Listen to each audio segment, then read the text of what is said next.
7A का question number 8 का दूसरा भाग यहाँ पर है। कह रहा है कि निम्नलिखित समीकरणों को हल कीजिए। तो x/7 प्लस y/15 बराबर 3 दिया गया है और x/2 माइनस y/5 बराबर 4 दिया गया है। अब यहाँ पर देखिए, सबसे पहले तो ये भिन्नात्मक रूप से दिया गया है, फ्रैक्शनल रूप में दिया गया है। तो इसको सामान्य जो समीकरण का रूप है उस सामान्य समीकरण के रूप में परिवर्तित करेंगे। हम चर को एक तरफ करेंगे और इसके बाद जो अचर पद हैं उनको दूसरी ओर करेंगे। तो पहले समीकरणों को इसको पहले साधारण रूप में परिवर्तित कर लिया जाए। यहाँ पर प्रथम समीकरण से, प्रथम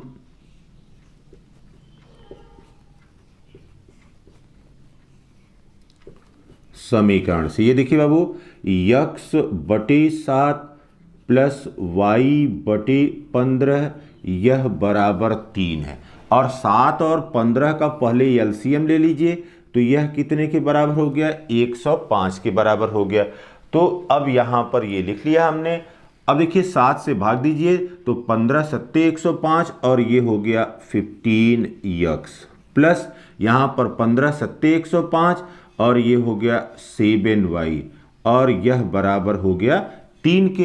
अब क्या करिए, तिर्यक गुणा कर दीजिए। यहाँ पर 1 लिखते हुए अब तिर्यक गुणा कर दीजिए। तो तिर्यक गुणा करने पर क्या हो जाएगा?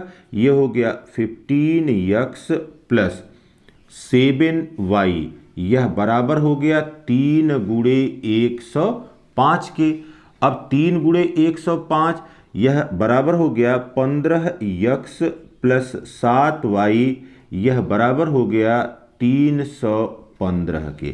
तो ये प्रथम समीकरण हो गया। अब देखिए कि चर वाला जो पद था एक तरफ बाईं साइड में आ गया और अचर वाला पद जो है वो दूसरी तरफ दाहिनी ओर चला गया। तो ये प्रथम समीकरण हो गया। अब देखिए दूसरे समीकरण से,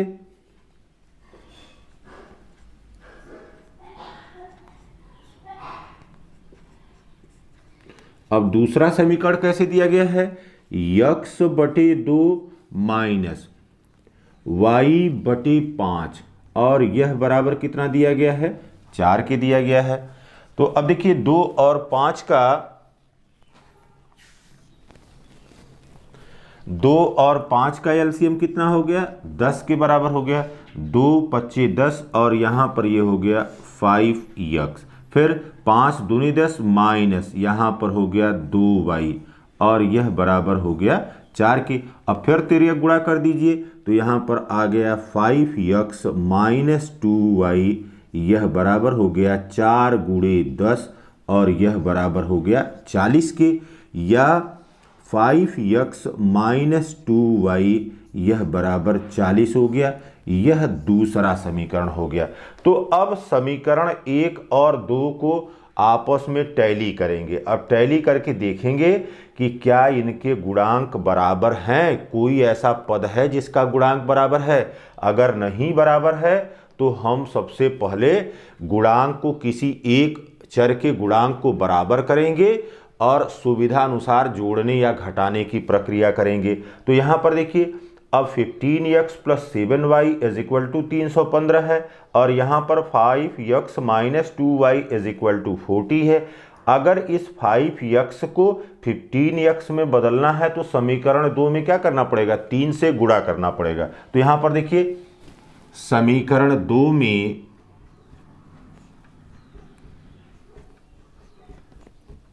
3 से गुणा करके पुनः लिखने पर इसको गुणा कर लिया जाए। यहाँ पर अब इस पूरे समीकरण में हम थ्रू आउट 3 से गुणा कर रहे हैं। तो ये हो गया 15x, ये हो गया 15x माइनस 3 दूना 6y और यह बराबर हो गया 3 गुणे 40, 3 गुणे 40। तो ये हो गया 15x माइनस 6y यह बराबर हो गया 120 के। यह समीकरण 3 हो गया। अब देखिए बाबू, समीकरण 1 और समीकरण 3 को मिलान कर लीजिए। यहां पर देखिए यह 15x है और यहां पर भी यह 15x है। अब क्या करें, समीकरण 1 से समीकरण 3 को घटाने पर, समीकरण 1 से समीकरण 3 को घटाने पर, समीकरण 1 से पहले 1 लिख लीजिए, ये हो गया 15x प्लस 7y बराबर है 315, फिर 15x माइनस 6y यह बराबर है 120 के। अब घटाने की प्रक्रिया कर रहे हैं, यह माइनस हो गया, यह प्लस हो गया और यह माइनस हो गया। तो ये देखिए 15x प्लस और माइनस 15x ये कट गया। अब यहाँ पर हो गया 7 6 13, 13y यह बराबर हो गया 315 माइनस 120 हो गया। तो यहाँ पर हो गया 5, फिर यहाँ पर हो गया 11, 11 में से 2 गया 9 और फिर यहाँ पर हो गया 2, 2 में से 1 गया 1 की।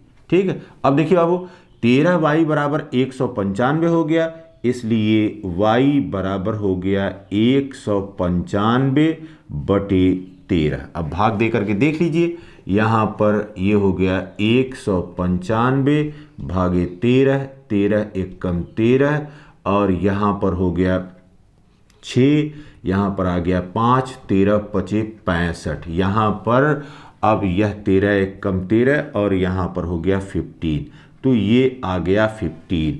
y बराबर हमको मिल गया कितने के बराबर, 15 के बराबर मिल गया। ठीक है, तो यह पहला सलूशन हो गया, एक चर का मान हमको मालूम हो गया। अब y के इस मान को चाहे समीकरण 1 में रख दीजिए चाहे समीकरण 2 में रख दीजिए, तो y के इस मान को समीकरण 2 में रखने पर, अब समीकरण 2 क्या है देखिए, 5x माइनस 2y, तो यहां पर हो गया 5x माइनस 2y यह बराबर कितने के है, 40 के है। इसलिए 5x माइनस 2 गुणे और y बराबर हो गया 15 के, तो ये हो गया 2 गुणे 15 यह बराबर हो गया 40 के। 5x माइनस 30 यह बराबर हो गया 40 के, या 5x बराबर हो गया 40 प्लस 30, यह पक्षांतर हुआ, इधर आया तो माइनस प्लस में बदल गया। 5x यह बराबर हो गया 70 के, इसलिए x बराबर हो गया 70 बटे 5 और इसको आप काट दीजिए, 5 1 का 5, 14 25 70 होता है, तो यह बराबर हो गया 14 के, इसलिए x बराबर हो गया 14 के। यह दूसरा मान हमने प्राप्त कर लिया। तो हमारा परिणाम क्या हो गया, यहाँ पर परिणाम हो गया x बराबर हमको मिल गया 14 के और y बराबर कितना मिल गया था, 15 के। तो यहाँ पर देखिए रूप चाहे जो भी समीकरण का दिया गया है, पहले समीकरण के रूप को परिवर्तित करते हुए अचर को एक पक्ष में और चर वाले पदों को दूसरे पक्ष में प्रतिस्थापित करते हुए लिखते हुए तब जाकर के मिलान करेंगे कि गुणांक बराबर है कि नहीं। गुणांक बराबर नहीं है तो पहले किसी एक के गुणांक को बराबर कर लेंगे और फिर गणितीय प्रक्रिया करके चर x और y का मान ज्ञात कर लेंगे। Have a nice day.